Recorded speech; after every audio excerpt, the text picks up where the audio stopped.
Hello there, welcome back friends. I'm recording this video during the COVID-19 pandemic, so I hope you're all well. I hope you're all keeping safe.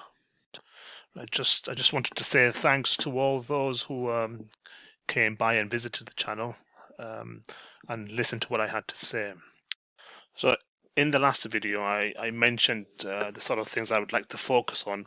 So I wanted to focus on or create content for students who are in secondary school education, and especially for those students who are around about 15 to 16 years of age, who are sort of going into the assessment time, or who are at least starting to think about their exams.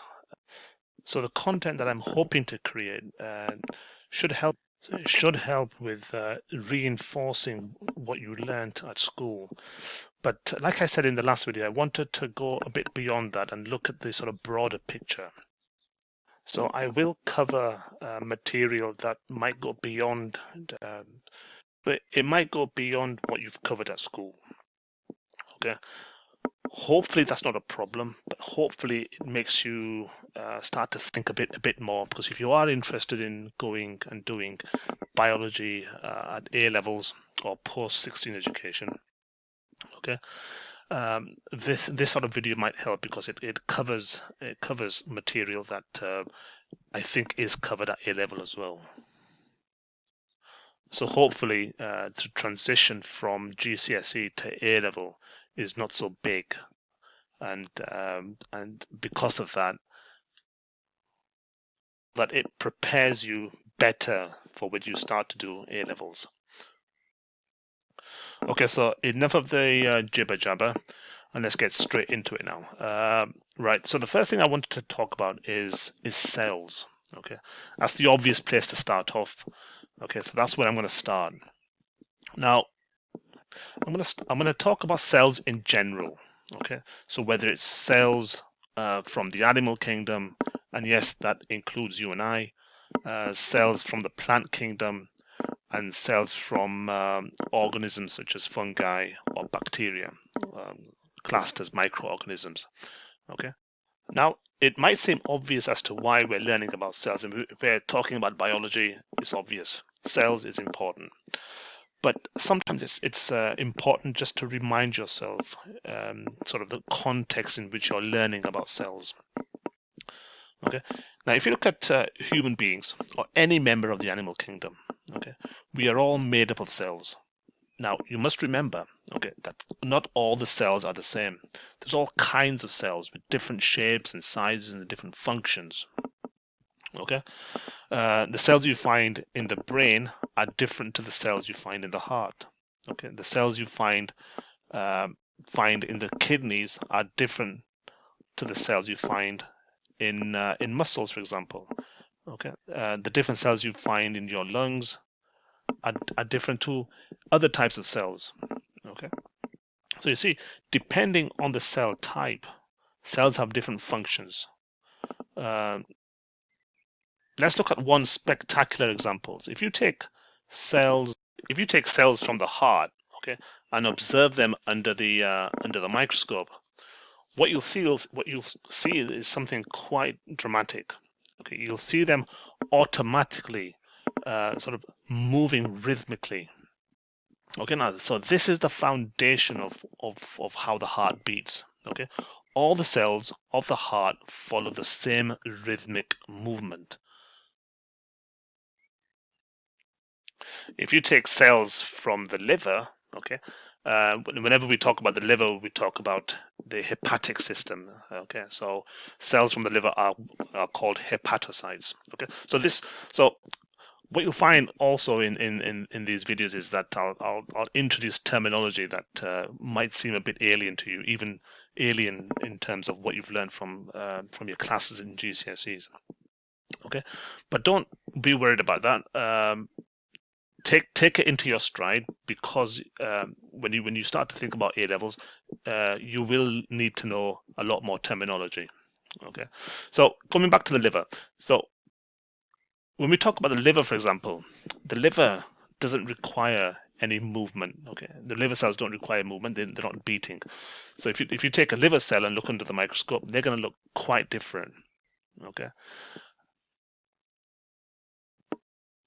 they will look quite different. Um, and to understand or really know much more about liver cells, for example, you would have to go a bit deeper. So it's not just the visual appearance that are different, but biochemically they're quite different as well. So in other words, the biochemical reactions that are happening in liver cells are quite different to the biochemical reactions that are happening in heart muscle cells. That's not to say that they're entirely different. There are more similarities in terms of biochemical reactions happening than there are differences. So it's really this wider context that I really wanted to get across. It's really important that you ask questions. Okay, so if there's anything that you don't quite understand what I'm saying, this is where I'd like you to leave a comment in the comment section. Okay, so that I know where the shortcomings are in terms of from my part, and the sort of things I need to get across a bit better. Okay, so do leave comments. Now, coming back to this. So the first thing I wanted to provide some detail for, okay, is how small are cells? Okay, now people, obviously you all know that cells are extremely small, but it's difficult to picture in your minds exactly how small they are. So they are very small indeed. I mean, they're so small that they're practically impossible to see. So they're invisible. Okay, now how small are we then talking? Obviously, they're so small we can't see them, but they're there. Okay, so how small are we talking here? Now, the size of cells, okay, if we're dealing with cells, then because they're so small, we have to come up with different units in terms of measuring them. Okay, now we all know what a meter is. Okay, so we know what a meter is, we know how long it is, and we know that a meter is made up of 100 centimeters. Okay, so 100 centimeters in 1 meter. And you also know how big a centimeter is. Okay, it's about on a 13-inch screen monitor. Okay, this is about the size of a centimeter. Okay, and we know, and you might also be accustomed to millimeters as well. Okay, so we know that 1 centimeter is made up of 10 millimeters. Okay, so if this is a centimeter, each one of these graduations is a millimeter. Okay, now then, so this is what you're accustomed to probably, but now we need to go much deeper. Okay, so if we take a millimeter, okay, and chop it into 1,000 pieces, so if you just take that particular space there, okay, and chop that into 1,000 pieces, each piece, or 1,000 equal pieces, that is, each piece would be 1 micrometer. Okay, so in a millimeter, there are 1,000 micrometers. Okay, so just imagine that, chopping that into 1,000 pieces. Now, we can go a step further, okay, and go into the realm of nanometers. Okay, so if you take 1 micrometer, okay, and chop that into 1,000 pieces, 1,000 equal pieces, then that's 1 nanometer. So in other words, there's 1,000 nanometers in 1 micrometer. Now, when we're looking at cells, okay, we're in the realm of micrometers. Okay, so cell size, for example, we're looking at micrometers. When we look at sizes of proteins, individual proteins, then we're looking at nanometers. Okay, but so we're going to stick to 1,000 micrometers. Now, a bit more information. Okay, just so that you get a better idea of the size of what we're talking about. So 1 nanometer, okay, is 0.000000001 meters, okay, or in standard form. So a bit of maths here, okay, it's 1 times 10 to the 9, 1 times 10 to the minus 9 meters, okay. Remember, so the decimal place has gone back 9 spaces, okay, so 10 to the minus 9. Okay, so we now know that cells are extremely small, and we're looking at the micrometer scale. Okay, so how small are cells, and can we put a figure to this? Okay, and we can. Okay, cells, because there are different types of cells, they come in all shapes and sizes. If you were to sort of average it out, okay, cells range from around 10 to 30 micrometers. Okay, so that's an individual cell's width is about 10 to 30 micrometers. Okay, now because they're invisible to our eyes, we can only see those cells in under a microscope. Okay, so a standard light microscope, you can see cells quite clearly. Okay, and hopefully you will get many opportunities to view cells under the microscope. Okay, now a microscope, a standard light microscope, if it's kept in good condition, okay, so a good light microscope with good optics, okay, can resolve an object as small as 200 nanometers.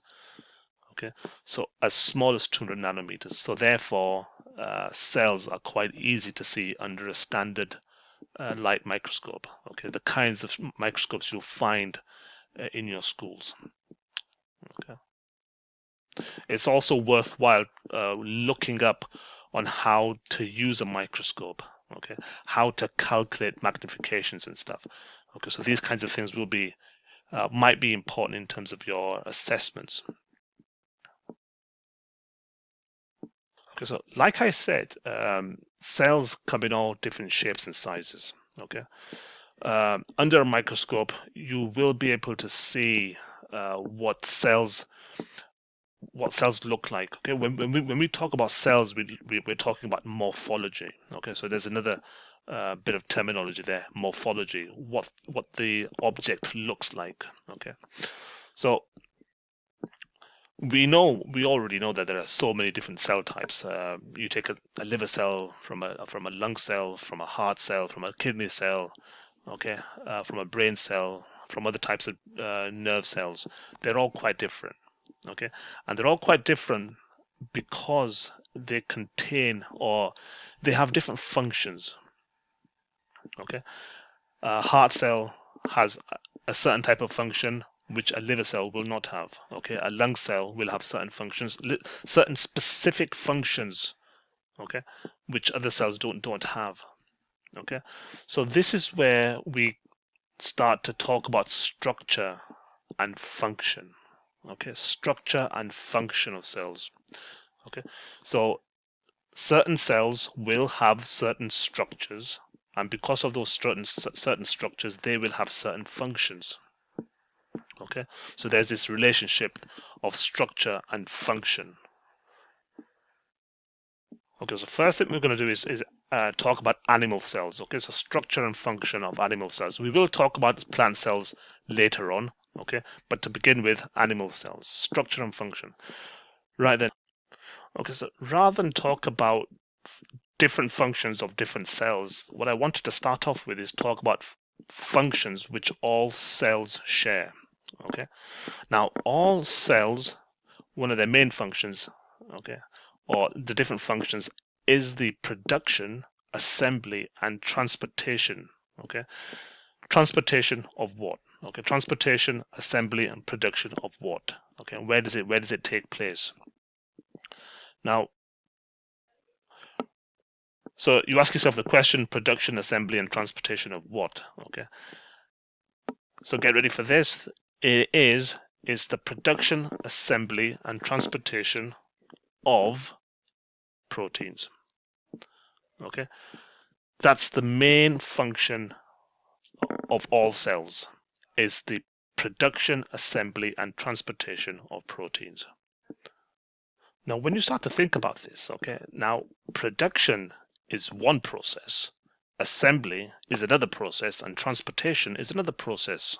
Okay, so in order to fulfill these functions, okay, the cell has this array of structures embedded within the cell. Okay, now we'll talk about this one by one. Okay, but just to mention a few of them. Okay, we have the nucleus. Okay, we should all know about the nucleus. Okay, we have the cell membrane. Okay, the cell membrane. We have the endoplasmic reticulum. Okay, we have the power stations, or sometimes called the powerhouses of cells, the mitochondria. Okay, so what you'll find is that you'll have lots and lots of mitochondria, thousands upon thousands within each cell. Okay, you'll have Golgi bodies, lysosomes, and there'll be other structures as well, such as the cytoskeleton. Okay, so it's because of these structures, okay, that the cell can carry out the production, the assembly, and transportation of proteins. So if you could look inside a cell, what you'd find is that the cell is a very busy, it's densely populated, okay, um, and it's full of organelles. Okay, so Golgi bodies, endoplasmic reticulum, lysosomes, cell membranes, mitochondria, nucleus, these are all examples of organelles. Okay, and it's these organelles that ensure that the cell does what it's supposed to do, okay, what it's programmed to do.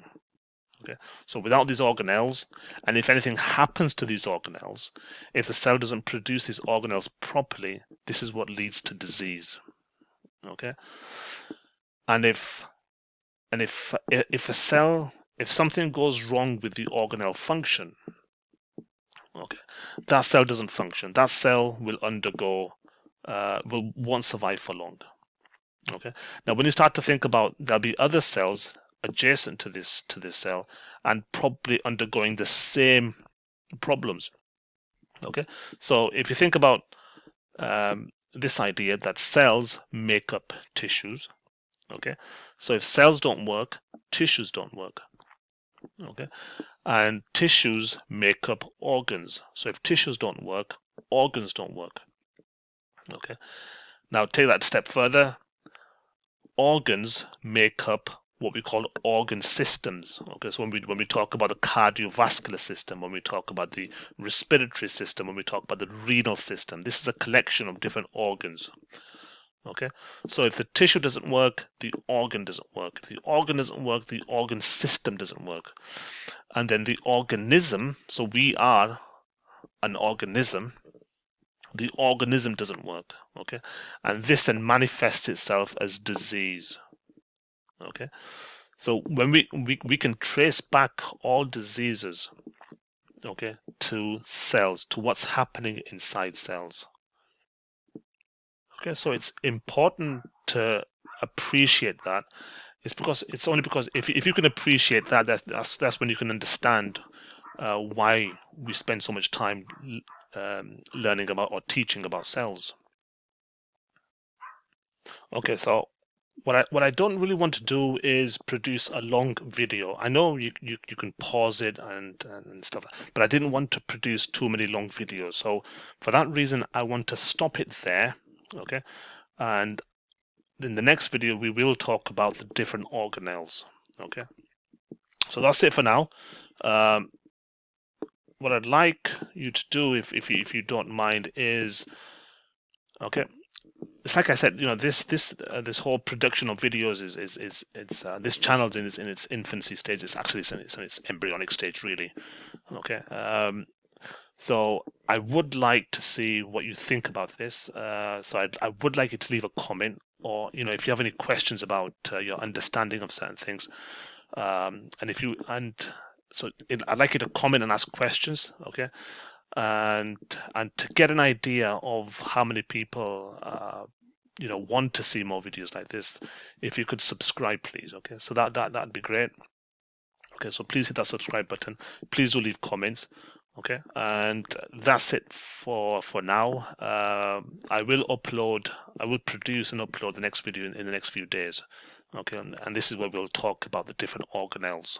Okay, so until then, okay, goodbye and all the best. Stay safe.